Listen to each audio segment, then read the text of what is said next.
नमस्कार, मैं हूं आपके साथ नेहा शर्मा और आप देख रहे हैं हमारा विशेष कार्यक्रम आध्यात्मिक ज्ञान चर्चा। और आइए शुरुआत करते हैं कार्यक्रम की और जानते हैं विचार जगत गुरु तत्वदर्शी संत रामपाल जी महाराज, सतलोक आश्रम बरवाला, जिला हिसार हरियाणा, बनाम हंसादेश पंथ के प्रमुख संत श्री सतपाल जी महाराज, पंजाबी बाग, दिल्ली के विचार। गीता ज्ञानदाता अध्याय 4 के श्लोक 34 में जिस तत्वदर्शी संत के पास जाकर तत्व ज्ञान को समझने के लिए कहता है, उस तत्वदर्शी संत की पहचान क्या है? तत्वदर्शी महापुरुष जो श्रोतीय ब्रह्मनिष्ठ हो, उनकी पहचान ये है कि जैसे आपने देखा होगा सूर्य है और आप कहें जी सूर्य की क्या पहचान है, तो सूर्य जब चमकेगा तो सारे संसार को दिखेगा। जो ज्ञान की चर्चा करते हैं वो तत्वदर्शी जो महापुरुष होते हैं, तत्व को जानते हैं, वो तत्व की ही बात करेंगे, वो और दाएं बाएं की बात नहीं करेंगे। जो तत्व की बात करेंगे और आपको तत्व को लखाएंगे। तो श्रोतीय ब्रह्मनिष्ठ महापुरुष जो होते हैं वो शास्त्रों के आधार पर, शास्त्रों द्वारा प्रमाणित, और वो तत्व दर्शन कराएंगे ताकि आपको उसका अनुभव हो। जैसे मैं आपके मुंह में, मैं आपको चीनी के बारे में बहुत कुछ कहता रहूं, पर आपको मिठास का अनुभव नहीं होगा। पर जब आपकी जिह्वा पर जब चीनी रखी जाएगी तो आपको मिठास का अनुभव हो जाएगा, फिर मुझे कहने की ज़रूरत नहीं है। ऐसे ही तत्वदर्शी महापुरुष जो होते हैं, जब उस शब्द का ज्ञान कराते हैं, उस तत्व का दर्शन कराते हैं, तो फिर कहने की ज़रूरत नहीं होती। तभी कहा गया है, कहा सुनी की है नहीं, देखा देखी बात, दुल्हा दुल्हन मिल पड़े फीकी पड़ी बारात। तो संसार की बारात फीकी हो जाती है और आत्मा परमात्मा का योग स्थापित हो जाता है। जो दीक्षा आप देते हैं वो आपको अपने गुरु से मिली है या खुद से आप दीक्षा देते हैं अपने भक्तों को? हमारे सदगुरु से मिली, हमारी गुरु परंपरा में, संत परंपरा में गुरु से मिली। महाराज जी, जब पूजा की विधि बताते हैं, श्रीमद् भागवत गीता में ये वर्णित है, ये चीज़ क्या? ये मैंने इसलिए आपको श्रोत्रिय ब्रह्मनिष्ठ कहा कि शास्त्रों के आधार पर, जो शास्त्रों में लिखा है उसके आधार पर सदगुरु ज्ञान देते हैं, शास्त्रों द्वारा प्रतिपादित, इसलिए उनको श्रोत्रिय ब्रह्मनिष्ठ कहते हैं। अभी आपने सुने हंसादेश पंथ के प्रमुख संत श्री सतपाल जी महाराज, पंजाबी बाग, दिल्ली के विचार। और आइए अब जानते हैं जगत गुरु तत्वदर्शी संत रामपाल जी महाराज, सतलोक आश्रम बरवाला, जिला हिसार हरियाणा के विचार।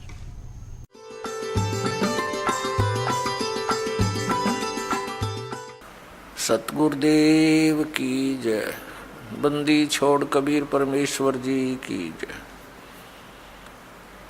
बंदी छोड़ गरीबदास जी महाराज जी की जय। स्वामी राम देवानंद जी गुरु महाराज जी की जय हो। गरीब नमो नमो सतपुरुष को नमस्कार, गुरु के नहीं, सुर नर मुनि जन साधुओं संतों सर्वसदी नहीं। सतगुरु साहेब संत सब दंडोतम प्रणाम, आगे पीछे मध्य हुए तिनको जा कुर्बान। श्री सतपाल जी महाराज जी से प्रश्न किया गया कि तत्वदर्शी संत की क्या पहचान है।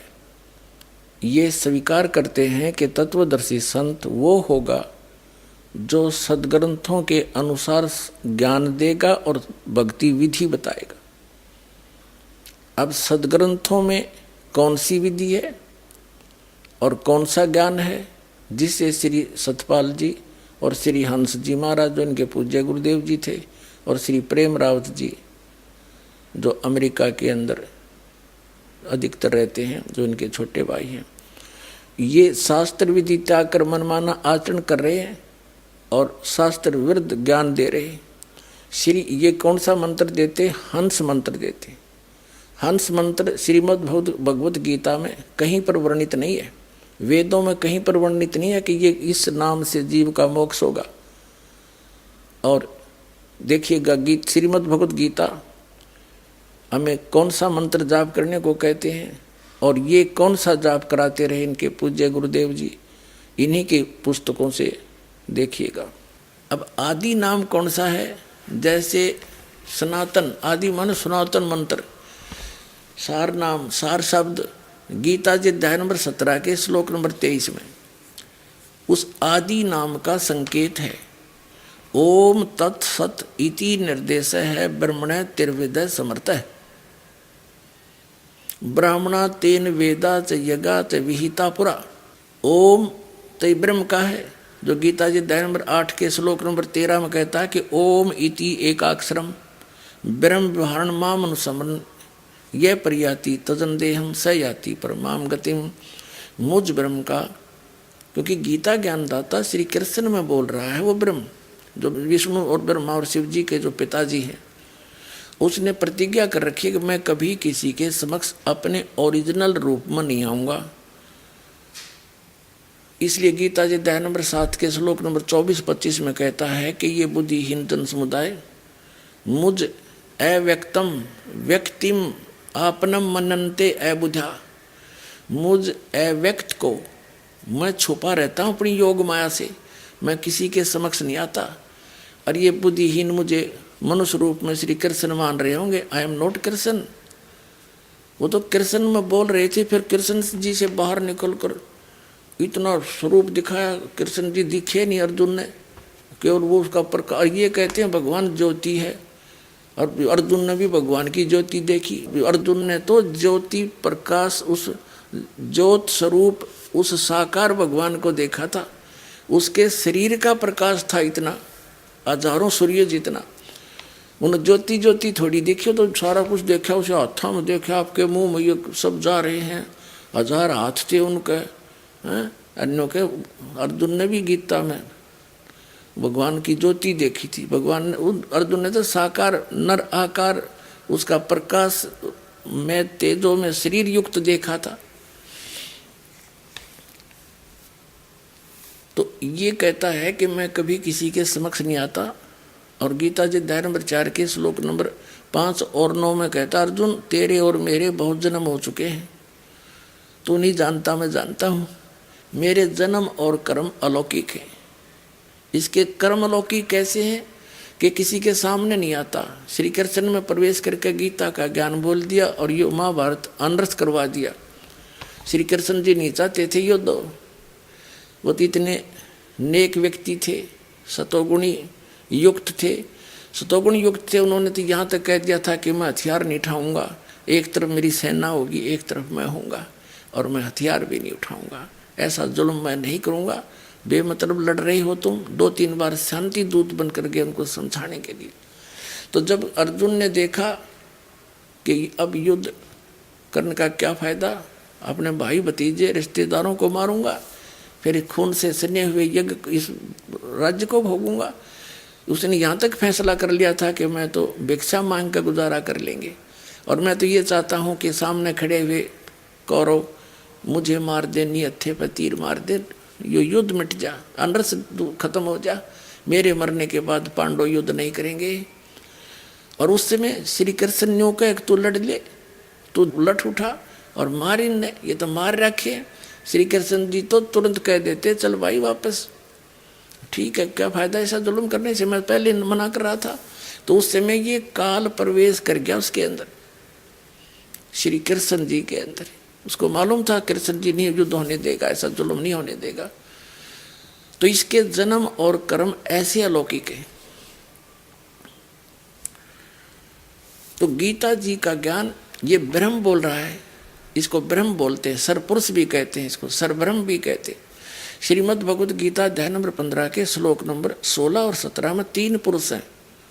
पुरुष कहो, भगवान कहो, मालिक कहो, प्रभु कहो, ब्रह्म कहो, 3 ब्रह्म हैं। एक सरपुरुष और एक अक्षर पुरुष। सरब्रह्म कहो उसे या सरपुरुष कहो, अक्षर पुरुष कहो दूसरे को, या अक्षर ब्रह्म कहो। और ये दोनों ही, और इनके अंतर्गत जितने प्राणी हैं, सरपुरुष और अक्षर पुरुष, और इनके अंतर्गत जितने भी प्राणी हैं, ये सभी नासवान, इनकी जन्म मृत्यु होती है। ये स्वयं भी स्वीकार करता है, मेरे और तेरे बहुत जन्म हो चुके। सरपुरुष सरब्रह्म, इस ज्योत स्वरूपी निरंजन भी कहते हैं, इसको काल भी कहते हैं। इसके 21 ब्रह्मांड हैं। और दूसरा जो अक्षर पुरुष है उसके 7 शंख ब्रह्मांड हैं, नील पद्म शंख।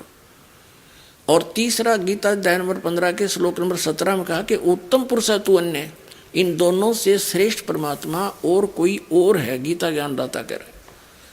और वही तीनों लोकों में प्रवेश करके सबका धारण पोषण करता है, वो अविनाशी भगवान है, उसको परमात्मा कहा जाता है। तो यहाँ जो गीता अध्याय नंबर 8 के श्लोक नंबर 13 में गीता ज्ञानदाता कहता है मुझ ब्रह्म का, क्योंकि वो श्री कृष्ण में बोल रहा है प्रवेश करके, मुझ ब्रह्म का केवल एक वो मंत्र है, नथिंग एल्स। पूरी गीता जी में दूसरे मंत्र जाप करने का कोई प्रावधान नहीं है, संकेत नहीं है। तो वो तो है ब्रह्म का, सरपुरुष का।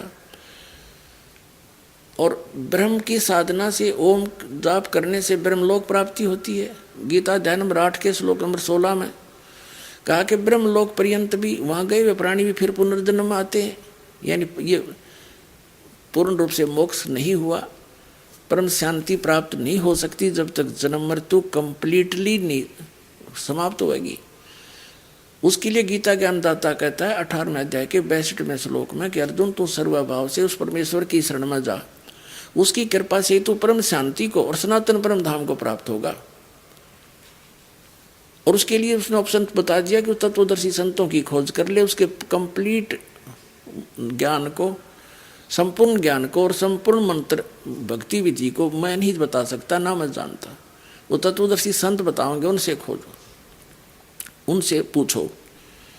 और गीता अध्याय नंबर 15 के श्लोक नंबर 4 में कहा कि तत्वदर्शी संत की प्राप्ति के उपरांत परमेश्वर के उस परम पद की खोज करनी चाहिए जहां जाने के बाद साधक फिर लौटकर कभी संसार में नहीं आते। और जिस परमेश्वर ने सारे ब्रह्मांडों की रचना की है, यानी संसार रूपी वृक्ष की प्रवृत्ति जिससे विस्तार को प्राप्त हुई है, अर्थात जिसने सारे ब्रह्मांडों का विस्तार किया है, और मैं उसी की शरण में हूँ, केवल उसी की भक्ति करनी चाहिए और की नहीं। अपनी भी मना कर दी उसने। अब उसके मंत्र कहाँ बताए हैं? गीता जी अध्याय नंबर 17 के श्लोक नंबर 23 में ओम तत्सत इति निर्देश है ब्रह्मण है त्रिविध समर्थ है। उस सच्चिदानंद घन ब्रह्म की, उस सच्चिदानंद घन ब्रह्म की साधना के 3 मंत्र का निर्देश है। निर्देश मीन फाइनल डिसीजन, उसमें कोई अग्रम मग्रम नहीं। ये इससे अतिरिक्त कोई मंत्र करना ही नहीं। ओम तय ब्रह्म का, सरपुरुष का, और तत् और सत ये सांकेतिक है। ये सत मंत्र भी कोड वर्ड है, ये दास के पास उपलब्ध है। और सत शब्द ये सार शब्द है, सार नाम। ये भी इस दास के पास, इस पृथ्वी में 21 ब्रह्मांड में किसी के पास नहीं।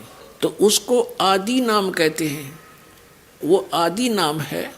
और कहा कि और मंत्र सब छोड़ दे, कबीर साहब कह रहे। और ये इन्होंने कबीर परमात्मा की वाणी को, अपने अज्ञान सिद्धांत, अज्ञान मंत्र को, गलत मंत्र को सिद्ध करने के लिए वाणी भी ली है, जो कि इनके मंत्र का खंडन कर रहे हैं। देखिएगा, हम पढ़ रहे हैं वही पुस्तक हंस योग प्रकाश नाम महिमा पृष्ठ 227 पर। आदि नाम पारस है, मन है मैला लो, परसत ही कंचन बया छूटा बंधन मोह। वो आदि नाम मुझ दास के पास है, इस विश्व में किसी के पास नहीं। फिर आदि नाम निज मूल है, और मंत्र सब डार, कह कबीर निज नाम बिन बोड मुआ संसार। ये आदि नाम तो मूल है, बिल्कुल सबकी जड़ है। और मंत्र हैं डार, शाखा हैं। जैसे ये ओम तत्सत, ये सत जो मंत्र है तीसरा, ये परम अक्षर ब्रह्म का है, ये कोड वर्ड है। ये तो है आदि नाम, ये तो जड़ असली मंत्र है।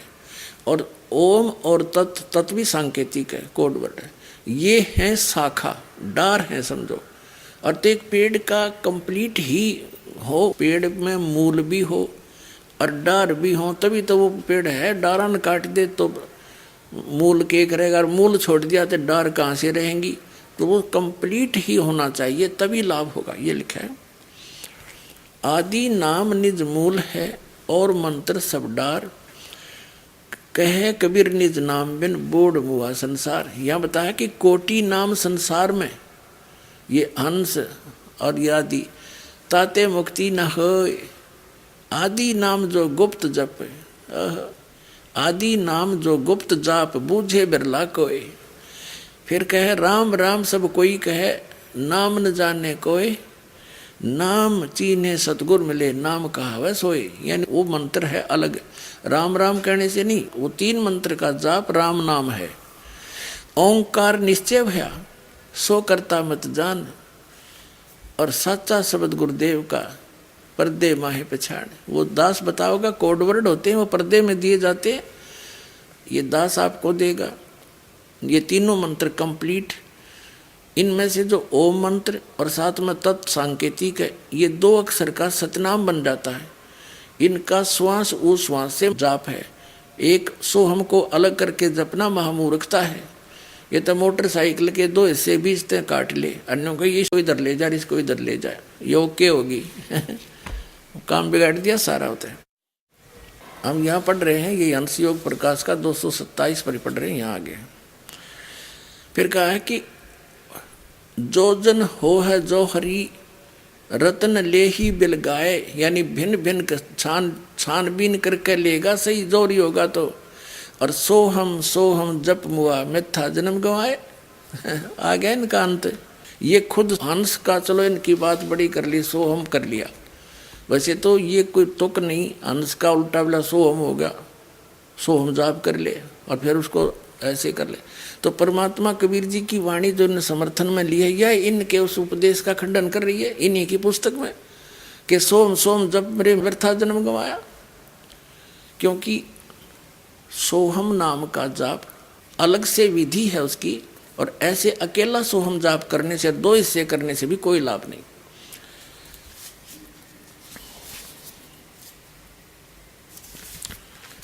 अब ये क्या बताते हैं, अन्य क्रियाएं बताते हैं।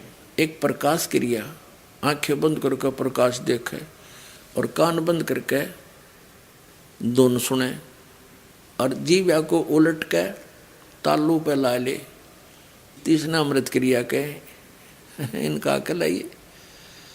कहते फिर तालू पे से कुछ टपकने शुरू हो जाएगा, न तो मुंह में सारे में लाल भरी है, राल ये सारे टपके। इनको खेचरी मुद्रा के भी नहीं पता।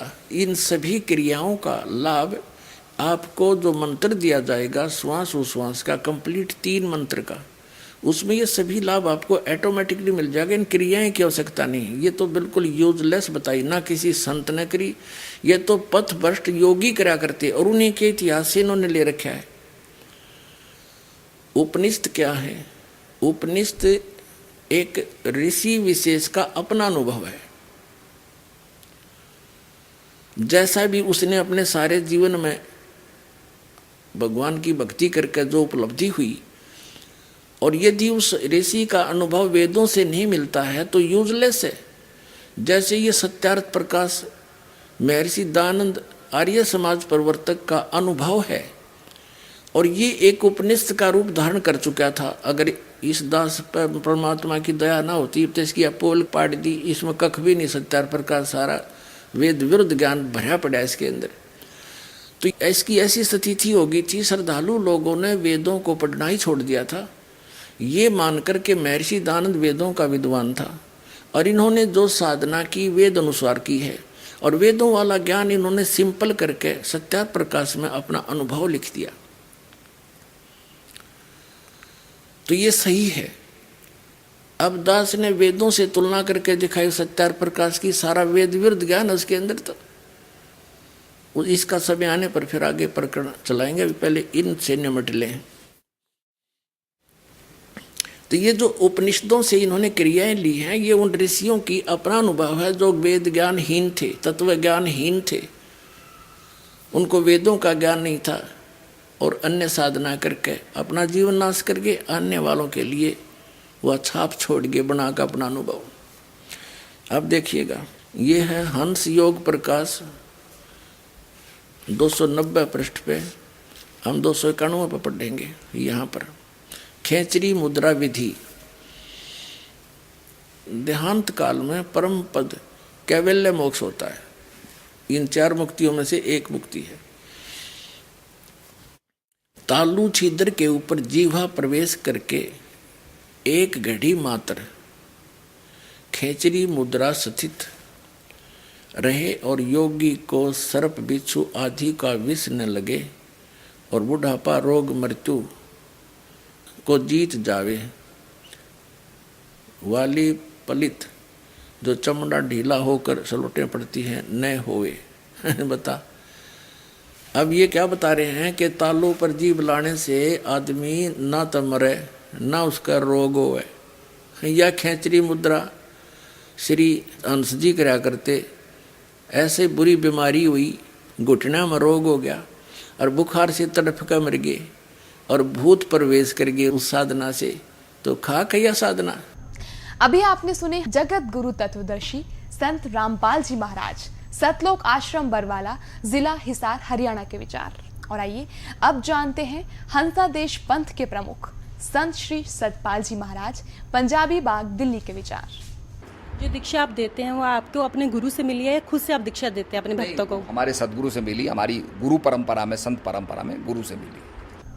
अभी आपने सुने हंसादेश पंथ के प्रमुख संत श्री सतपाल जी महाराज, पंजाबी बाग, दिल्ली के विचार। और आइए अब जानते हैं जगत गुरु तत्वदर्शी संत रामपाल जी महाराज, सतलोक आश्रम बरवाला, जिला हिसार, हरियाणा के विचार। श्री सतपाल जी महाराज तथा श्री प्रेम रावत जी, जिसको बालगेश्वर जी कहते हैं, ये दोनों महाराज श्री हंस जी महाराज के पुत्र और उनके शिष्य हैं। ये कहते हैं कि जो दीक्षा हमारे पूज्य गुरुदेव श्री हंस जी महाराज दिया करते थे, वही दीक्षा हम अपने अनुयायियों को प्रदान कर रहे हैं। पुण्यात्माओं, जो इनके पूज्य गुरुदेव श्री हंस जी महाराज जो साधना स्वयं करते थे और जो दीक्षा देते थे, उससे उनको क्या मिला? 40 वर्ष की साधना के उपरांत वो प्रेत बाधा से पीड़ित, देखिएगा प्रमाण। तो आज जो अब सतपाल जी महाराज और श्री प्रेम रावत जी, जो इनके छोटे भाई हैं, जो वही साधना ये दे रहे हैं, तो इनके अनुयायियों की क्या दशा होगी। ये श्री हंस जी महाराज यही क्रियाएं करा करते जो आज इनके सुपुत्र श्री सतपाल जी और श्री प्रेम रावत जी, जो अमेरिका वाला, वो बता रहे हैं, करोड़ों जीवों को पीछे लगा रहे हैं। यही साधना इनके पूज्य पिताजी और पूज्य गुरुदेव मानते हैं उनको, ये करा करते। वैसे तो इनको नाम देने का आदेश भी ना दे पाए थे ये, क्योंकि जिस समय इनकी 1966 जुलाई 19 को दिल्ली में मृत्यु हुई, उस समय सतपाल जी तो मंसूरी पढ़ रहे थे और वो छोटा लड़का अपनी माँ के साथ देहरादून में था 8 वर्ष का, और श्री सतपाल जी थे 15 वर्ष के 1966 में। तो ये तो वहाँ मर गया, किसी से बात भी ना कर पाया, बोल भी नहीं सके था, अनबोल होकर मरा, जैसे एक भक्तिहीन प्राणी की मृत्यु होती है। मेरे पूज्य गुरुदेव जी 108-9 वर्ष के होकर शरीर त्याग था और आराम से चारपाई पे बैठे बैठे शरीर छोड़ गए। बुखार तक नहीं हुआ उनके कभी उस समय। और मेरे दादा गुरुदेव जी थे, वह भी ऐसे ही बैठे थे, बैठे बैठे शरीर छोड़ गए, कुछ दिक्कत नहीं हुई उनको। और कबीर परमात्मा थे, सह शरीर आए थे, सह शरीर लाखों लोगों के सामने ऐसे गए थे। और भी यहाँ बहुत से भक्त ऐसे हैं जो ऐसे बात करते करते चुपते ही चले जाते हैं। तो कहने का भाव ये है कि जो साधना ये कर रहे हैं, ये किसी भी काम की नहीं है। इस साधना के करने से स्वयं श्री हंस जी महाराज प्रेत बाधा से पीड़ित हुए, तो खा गया भक्ति। देखिएगा, ये पुस्तक है अमृत के कलश। ये संपादक चमनलाल टंडन, MM M.Ed, दिल्ली विश्वविद्यालय। ये कहाँ से छपी है, किसने प्रकाशित की है? मानव उत्थान सेवा समिति, प्रधान कार्यालय 2/12, पंजाब विभाग, नई दिल्ली में। मुद्रक photo composing, Rajeshwari photo setters private limited, 2/12, Punjab विभाग, नई दिल्ली से। अब इसका दिखाते हैं आपको। ये इसके पृष्ठ नंबर 61 पर आप पढ़िए।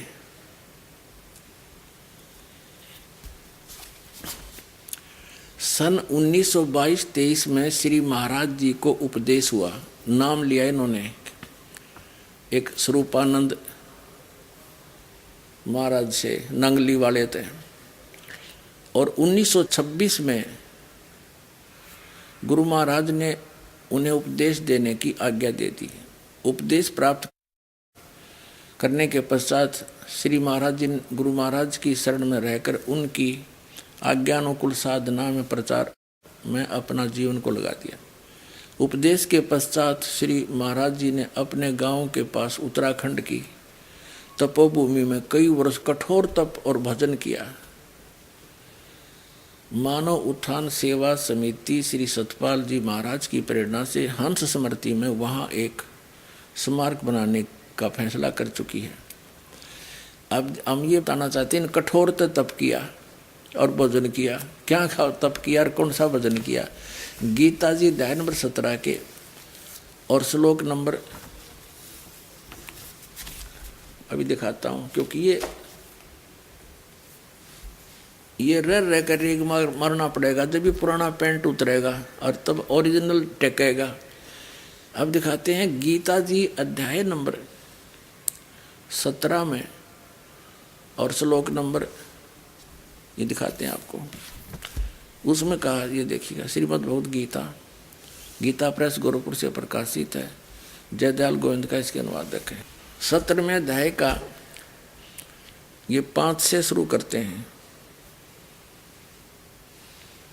ये 5वां श्लोक है। जो मनुष्य शास्त्र विधि से रहित केवल मन कल्पित घोर तप को तपते हैं, दंभ और अहंकार से युक्त, कामना आसक्ति और बल के अभिमान से युक्त हैं।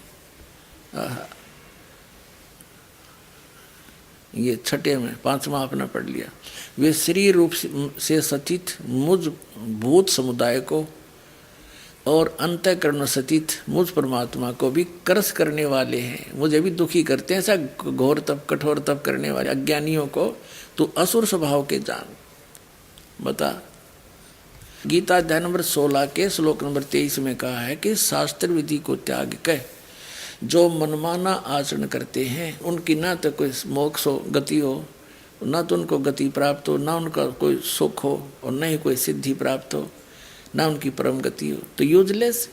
तो इन्होंने शास्त्र विधि त्याग कर मनमाने अपने कल्पित घोर तप की साधनाएं की, तो जिससे इसकी क्या दुर्गति हुई, क्या हाल हुआ श्री हंस जी का, देखिएगा।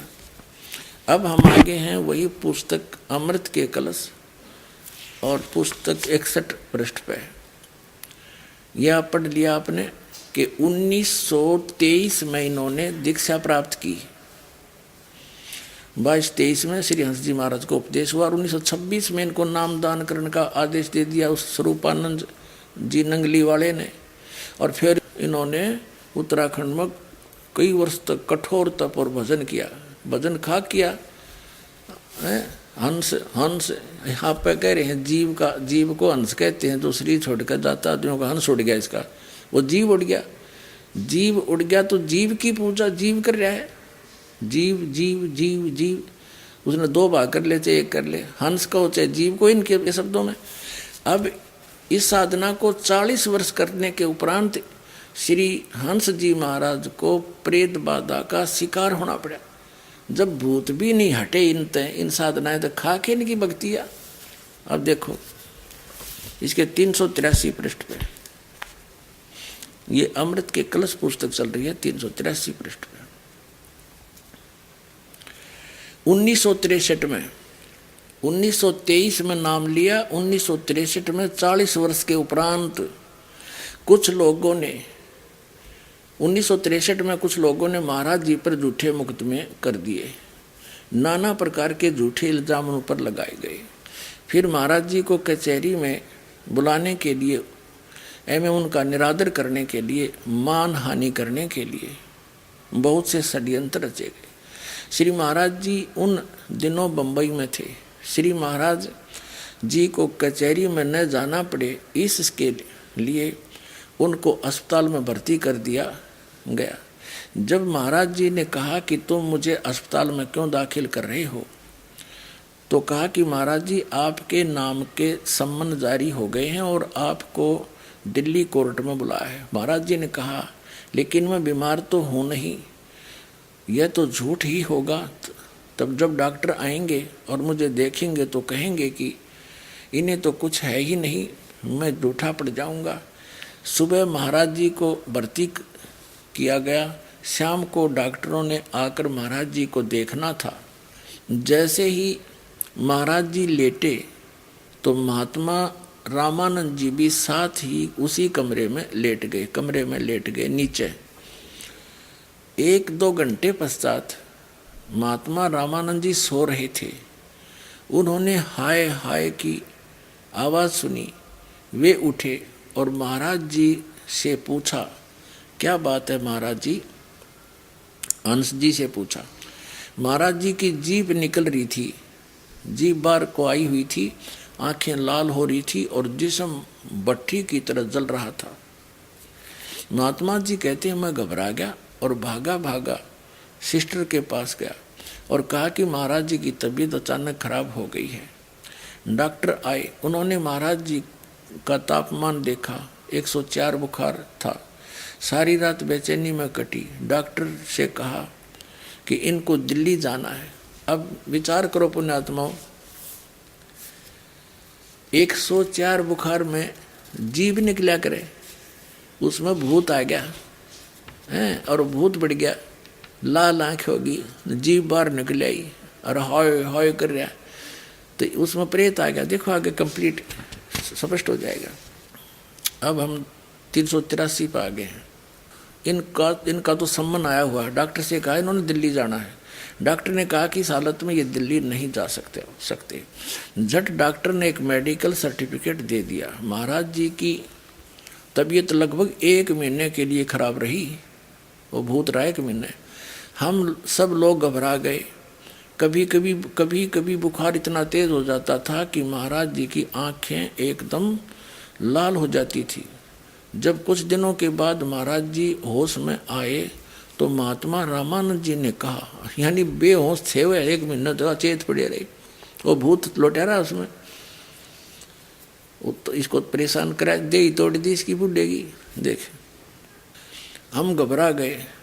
महाराज जी की आंखें एकदम लाल हो जाती थी। कुछ दिनों के बाद महाराज जी होश में आए तो महात्मा रामानंद जी ने कहा, महाराज जी आप तो अच्छे भले सो रहे थे, एकदम आपको क्या हो गया, इतनी आपकी हालत कैसे खराब हो गई? तो महाराज जी ने कहा कि जैसे मैं लेटने लगा तो मैंने कहा, हे गुरु महाराज अब मेरी लाज आपके हाथ में है। ये लोग झूठे मुकदमे बनाकर मुझे कचहरी में खड़ा करना चाहते हैं। मैं बीमार तो हूँ नहीं हूँ, ये लोग झूठा मेडिकल सर्टिफिकेट भेजेंगे तो यह तो झूठ ही होगा।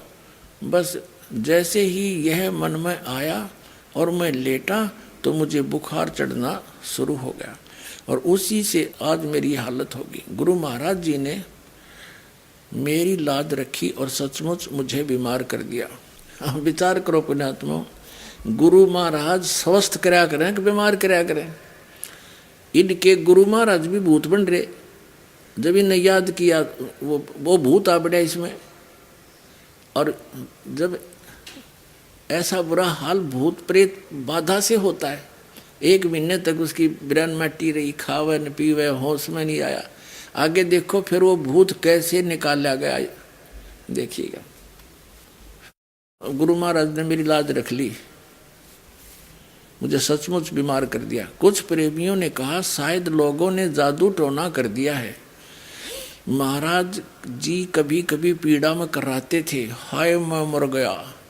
वाह भाई वाह, देखा, हाय मैं मर गया, यानी ऐसी हालत। अरे ये नो कह रहे थे इस खेचरी मुद्रा करने से रोग निकट नहीं आवे, बुढ़ापा निकट नहीं आवे, सलवट नहीं पड़े शरीर में, के आगे अड़ीवा इनकी साधना क्या आड़े अड़ीवा।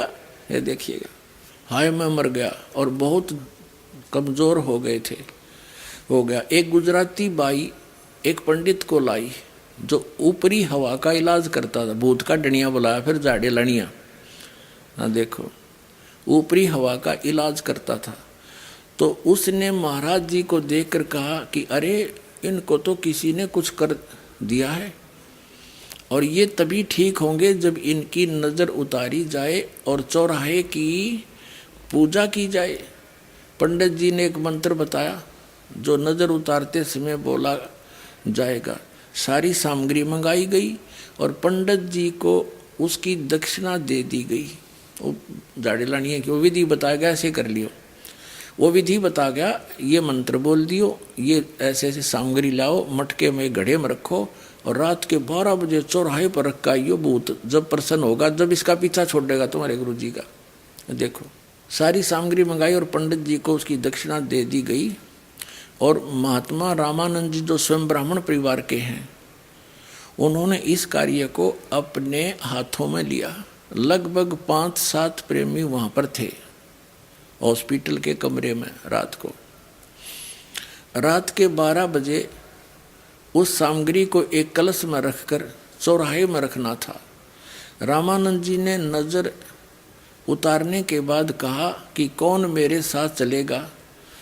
सभी भयभीत हो रहे थे, ये चेले डर गए, भूता थे, सभी भयभीत हो रहे थे। अंत में उन्होंने डांट कर कहा, अरे डरते क्यों हो, मैं भी तो चल रहा हूँ, क्या भूत हमें खा लेगा। वो भूत का डर में थे और मटके में लेकर चले उसको। फिर अंत में उन्होंने एक दूसरे महात्मा को तैयार किया। घनघोर वर्षा हो रही थी, तेज हवा चल रही थी। जैसे ही महात्मा जी कमरे से बाहर निकले, यानी रामानंद उस गढ़े नरभूत ने लेकर, तो तेज आंधी से दरवाजे ने इतनी आवाज की और हवा के अंदर आने से महाराज जी जोर से चिल्लाए। कौन चिल्लाया? हंसराज जी चिल्लाए। वो रामानंद ठाकर भूत ने लेकर चलिया। दरवाजा खोला, उसको एकदम बड़ाक देसी लागी, तेज हुआ था। और डोके महाराज जी चिल्लाए, हंस जी चिल्लाए, फिर किलकी मारी भूत ने।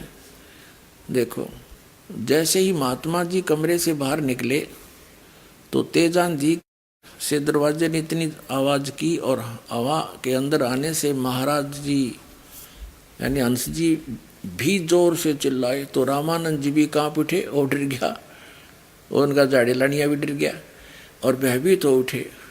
और मन में यह ख्याल आया कि फिर वापस कमरे में चलें, लेकिन फिर धैर्य बांधकर और नाम का सुमन करते हुए, नाम खाक था तुम्हारे पास, हंस हंस, उसका भी 2 भाग कर रहे। वे चौराहे की तरफ उस कलश को उठाए हुए चल रहे थे। दूसरे महात्मा छाता लिए हुए चल रहे थे। चौराहे में रखकर जैसा पंडित जी ने बताया था पीछे मुड़ आए। हो गया कल्याण। इस अंश जी का ये साधना करता था। ये कौन सी अभी दिखाता हूँ, जो ये सारा समुदाय करता है। आइए अब हम उन श्रद्धालुओं के अनुभव जानते हैं जो जगत गुरु तत्वदर्शी संत रामपाल जी महाराज जी से दीक्षा प्राप्त कर चुके हैं तथा उनके द्वारा बताए गए भक्ति मार्ग पर चल रहे हैं। नमस्कार सर। नमस्कार। क्या शुभ नाम है जी आप जी का? खूबीराम साहू। सर, परम संत सतगुरु रामपाल जी महाराज की शरण में आने से पहले आप कौन सी भक्ति करते थे? सतगुरु संत रामपाल के शरण में आने से पहले दामाखेड़ा वाले कबीर धर्म नगर है, उन्हीं के बताए मार्ग पर चलते थे। कबीर धर्म को ही मानते थे। सर, दामाखेड़ा से आप जुड़े हुए थे, क्या भक्ति देते थे वहाँ पे आपको? भक्ति 5 नाम देते थे जो कबीर सागर में है। वो नाम की जो महिमा है, वो नाम आदि नाम, अजर नाम, अमी नाम, यही भक्ति करने को देते थे। तो जो 5 नाम का आप सुमन करते थे, आदि नाम, अजर नाम, अमी नाम, पातालेश्वर, संधु नाम, इन सब नामों का आप सुमन करते थे, उस भक्ति से आपको क्या लाभ मिलता था?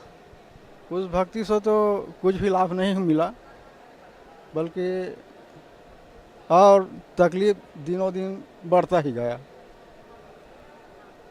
तो मेरा तो जो कुछ था वो ठीक था, मगर हमारी श्रीमती जी की तबीयत जो है अचानक ऐसा ख़राब हुआ कि जैसा कि सिकंदर बादशाह को जलन का रोग था, पूरा बदन में जलन, बस उसी प्रकार से बदन में जलन का रोग हो गया और हृदय में बहुत ज़्यादा दर्द हो गया।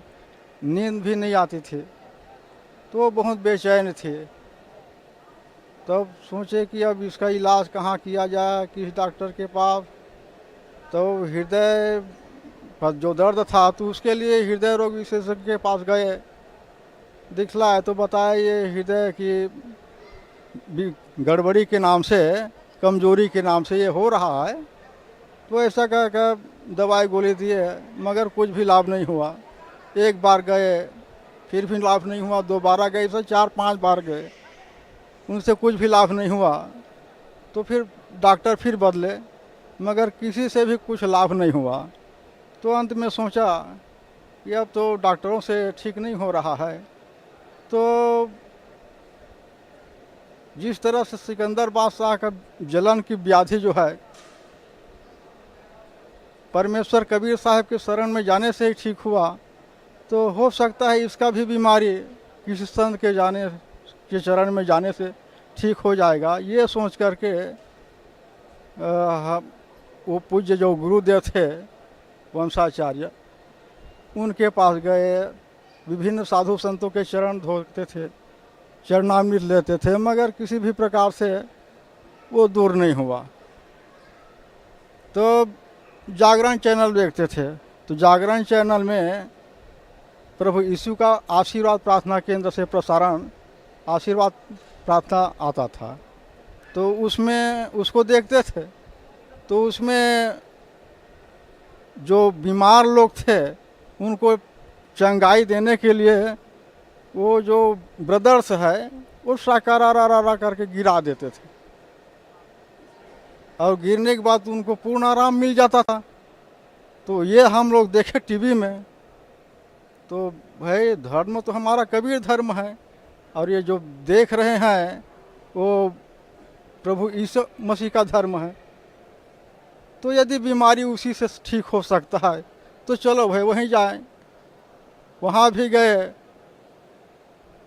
मगर उनसे भी हम लोगों को कुछ भी लाभ नहीं हुआ।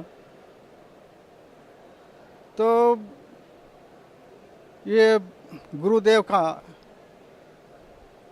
संत रामपाल जी महाराज का प्रवचन बहुत सालों से देख तो रहे थे, मगर ज्ञान गंगा नहीं मंगवाए थे। तो सोचे कि अब ज्ञान गंगा क्या है, हमारे धर्म के बारे में तो बता रहा है, ये कथा अच्छा है, मगर ज्ञान गंगा में क्या विशेष कथा है, ये जानने के लिए ज्ञान गंगा नाम का पुस्तक मंगवाए। तो उसको पढ़ा तो विभिन्न प्रकार का ज्ञान प्राप्त हुआ। उस ज्ञान के साथ साथ उसमें भटके हुए भक्तों का परमेश्वर तो कैसे कैसे भटके और उनको कैसे कैसे शांति मिला, आराम मिला, ये सब जानकारी प्राप्त हुआ। तो हम सोचे कि कथा तो बहुत दिनों से सुन रहे हैं संत रामपाल जी महाराज का, तो बीमारी तो नहीं कट रहा है श्रीमती जी का, तो हो न हो यदि इसी के द्वारा कर जाए तो बहुत अच्छा है। ये सोच करके हम लोग सतलोक आश्रम बरवाला आए। तो आए, नाम लेने के बाद गुरु जी से अर्जी विनती किए कि हे गुरुदेव, ये शरीर में जलन करो, हृदय में बहुत दर्द और नींद नहीं आने, ये सब बीमारी है। डॉक्टरों से इलाज करवाया, कुछ भी आराम नहीं हुआ। साधु संतों के चरण धोए, संत महंत के, फिर भी आराम नहीं हुआ। तो गुरु जी ने आशीर्वाद देते हुए कहे कि बेटा आज से अब आराम लग जाएगा, कुछ भी तकलीफ नहीं रहेगा। उस दिन से प्रतिदिन 60 रुपये 70 रुपये की दवाई गोली खाने पर आधा 1 घंटा मुश्किल से नींद पड़ता था। वो सब दवाई गोली सब बिल्कुल बंद हो गया उसी दिन से। जिस दिन आशीर्वाद दिए उस दिन से आज तक बिल्कुल बंद हो गया। तो अब यहाँ कुछ नियम है, उसकी जानकारी नहीं होने के कारण 1-2 नियम खंडित हो गया। कुछ दिन के बाद फिर दर्द शुरू हो गया। तब याद आया कि ये तो मना किए थे ऐसे ऐसे करना, किसी का प्रसाद नहीं खाना है, किसी को दहेज नहीं देना है। तो अब ये हम सोच रहे थे कि दहेज अपनी लड़की के बारे में नहीं देना है, किसी मेहमान के आगे है निमंत्रण तो चलो दे दिया जाए 10-5, ये सोचकर कुछ गिफ्ट दे देते थे। तो उसकी वजह से फिर शुरू हो गया दर्द। तो जब दर्द शुरू हो गया, व्याकुल हो गया, तब हम सोचे कि ये नाम जरूर खंडित हुआ होगा, इसलिए ये दर्द फिर हो गया। तो घरे से अर्जी विनती किए कि हे गुरुदेव, आप हमारे अपराध को क्षमा कीजिए, हमसे जरूर गलती हुआ है। यह सोचकर घरे में अर्जी विनती की है और आने के लिए उसी दिन तैयार हुए। तो जब तैयार हुए, बस आधा घंटा के अंदर ही उसका जो दर्द था वो बिल्कुल बंद हो गया, आने के नाम से ही। तो यहाँ आकर गुरुजी से अर्जी विनती की कि हे गुरुदेव, हम लोग ऐसे ऐसे गिफ्ट दे दिए, कुछ मेहमान का निमंत्रण आया था उसमें। तो गुरुदेव बताया, नाम बेटा नाम खंडित हो गया है, फिर से नाम ले लो। तो नाम ले और बताया कि आपसे जो दर्द फिर हुआ है वो अब नहीं होगा, अब नियम से रहना, ऐसे बताए। उस दिन से आज तक बड़ा सुखपूर्वक से वो रह रही है, किसी भी प्रकार का तकलीफ नहीं है। सर, पहले आप भिन्न भिन्न संतों के पास रहे, फिर दामाखेड़ा से नाम उपदेश लिया, भक्ति की, लेकिन फिर भी आपकी जो भगतमती है उनके जलन का रोग ठीक नहीं हुआ। फिर परम संत सतगुरु रामपाल जी महाराज की शरण में आप आए और उनके आशीर्वाद मात्र से ही आपकी पत्नी का जलन का रोग ठीक हो गया। तो सर, भगत समाज को आप क्या संदेश देना चाहते हैं? मैं भगत समाज को यही संदेश देना चाहता हूँ कि सभी प्रकार से अपना कल्याण चाहने के लिए, आर्थिक, शारीरिक, मानसिक और परमार्थिक सभी प्रकार के सुख चाहने के लिए, मोक्ष चाहने के लिए, तन मन धन से सुखी रहने के लिए भी ये सदगुरु संत रामपाल जी महाराज जी का शरण बहुत अच्छा है और मोक्ष प्राप्त इसके सिवा और किसी में नहीं हो सकता। इसलिए दोनों ही तरीका से सदगुरु संत रामपाल जी की महाराज के शरण बहुत लाभदायक है। इसलिए सभी भक्त समाज जो भी मान रहे होंगे, उस धर्म को त्याग करके सदगुरु संत रामपाल जी के शरण में आकर नाम दीक्षा लेकर अपना कल्याण कराए। मैं यही भक्त समाज को कहना चाहता हूँ। जी धन्यवाद, आपका बहुत बहुत धन्यवाद। साहब, बहन जी नमस्कार। नमस्कार। सत साहेब। क्या शुभ नाम है बहन जी आपका? मेरा नाम शमजाना काफली, नेपाल से। बहन जी, परम संत सतगुरु रामपाल जी महाराज की शरण में आने से पहले आप कौन सी भक्ति करते थे? मैं वही परंपरागत साधना, जैसे ब्रह्मा विष्णु महेश दुर्गा और गणेश की साधना। बहन जी, ये सब ब्रह्मा विष्णु महेश दुर्गा गणेश जी की आप साधना करती थी, उस भक्ति से आपको क्या लाभ मिला? कुछ नहीं, उससे कहूँ तो कुछ भी नहीं मिला था। बहन जी, परम संत सतगुरु रामपाल जी महाराज की शरण में आप कैसे आए? परम संत सतगुरु रामपाल जी गुरु महाराज की शरण में मैं कैसे आई, ये कहने के लिए थोड़ा मुझे अपने कहानी पर जाना पड़ेगा। बचपन से मेरे घर में जो तनाव, झगड़ा, वो गरीबी देखती थी। मेरे पिताजी जो शराब पीते थे बहुत ही, और मेरे घर के गरीबी हालत, इन सब के कारण मैं बहुत दुखी होती थी और घंटों भगवान के फ़ोटो के सामने जाकर रोती थी। वो मंदिर जाती थी, फिर भी भगवान के सामने बैठकर रोती थी और बोलती थी कि भगवान आप कहाँ हो, यदि हो तो आ जाओ और हमारी मदद करो।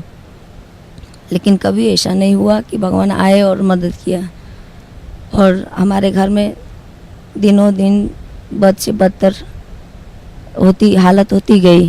झगड़ा, गरीबी, इन सब। धीरे धीरे मैं बड़ी हो गई, शादी हो गई तो मैं काठमांडू आ गई।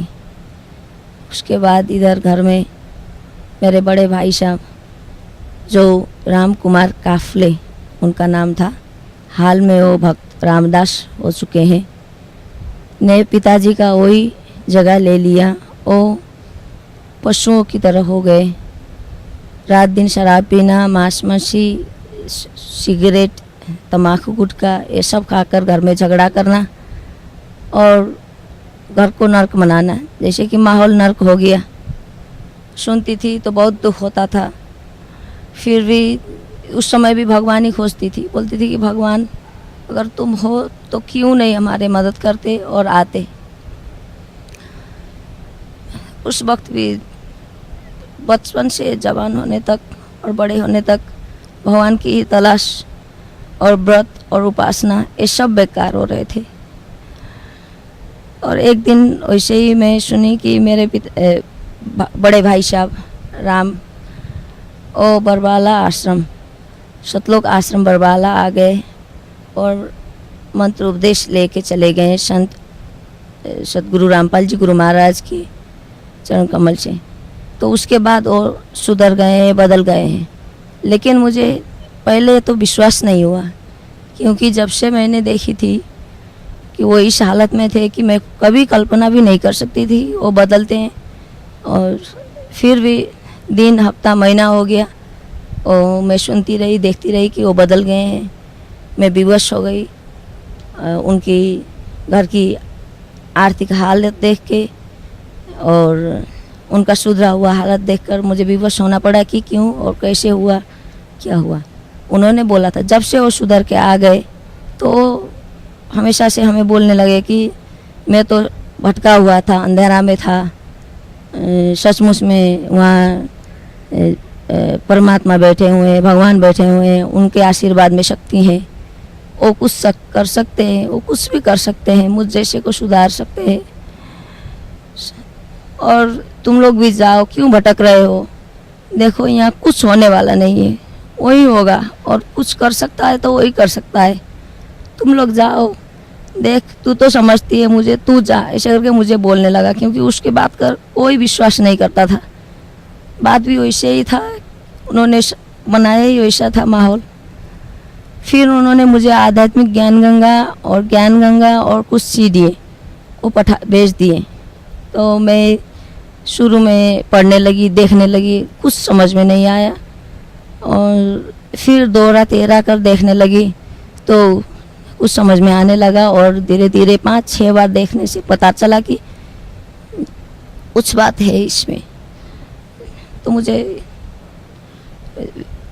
अच्छी लगी और ऐसा लगा कि शायद वहाँ पर मुझे जाना ही चाहिए। तो मैं बरबाला आश्रम आ गई। मैंने 22 मार्च 2011 में नाम उपदेश ले लिया। पहले मेरे पति ने आके 3 महीने पहले आके नामदान ले लिया। फिर उसके 3 महीने बाद मैं और मेरे 73 साल की सास हैं, वो दोनों ने साथ में आकर नाम लिया। बहन जी, पहले आप बहुत दुखी थे, मानसिक भी, आर्थिक हालत भी खराब थी, घर में कलेश भी रहता था।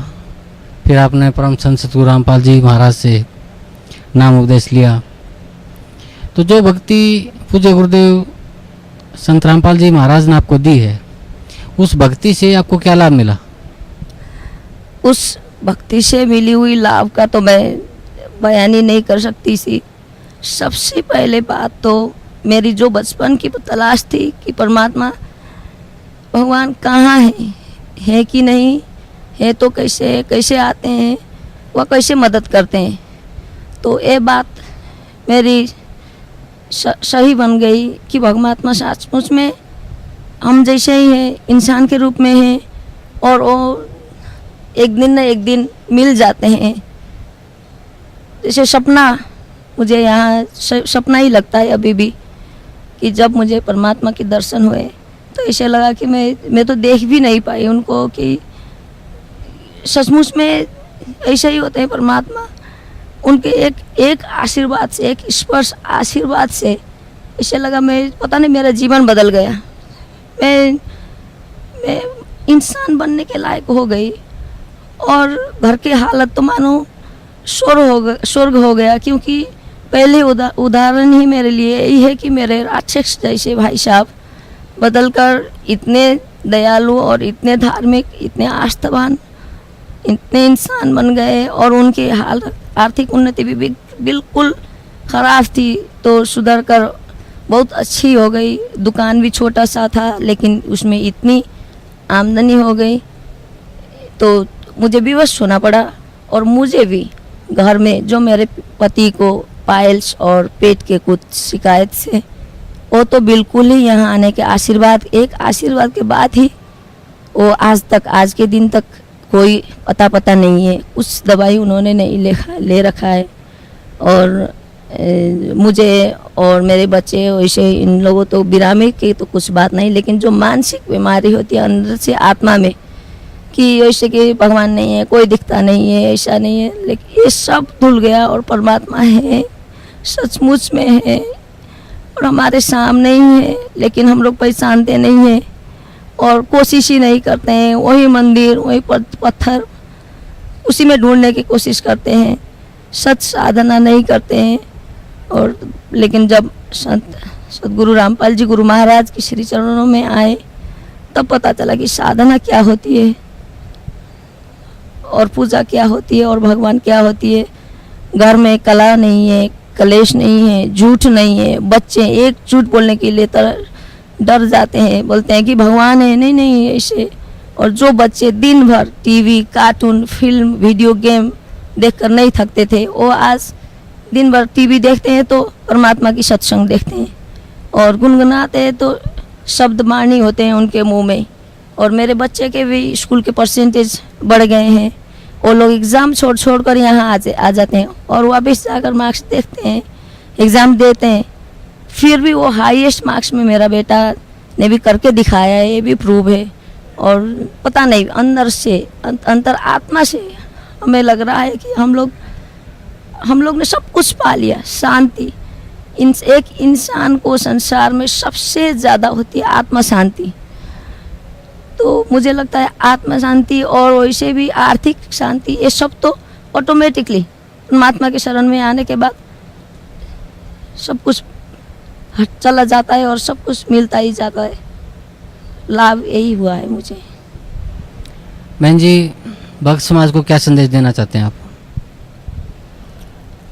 मैं भक्त समाज, संपूर्ण भाई बहन, माता पिता जो भी हैं, आज के शिक्षित समाज जो किसी को भी भटकाकर भुलाकर कुछ नहीं कर सकता, ज्ञान गंगा पुस्तक है, देखें, पढ़ें और साक्षात परमात्मा है बरवाला आश्रम में आ जाएं, देरी ना करें।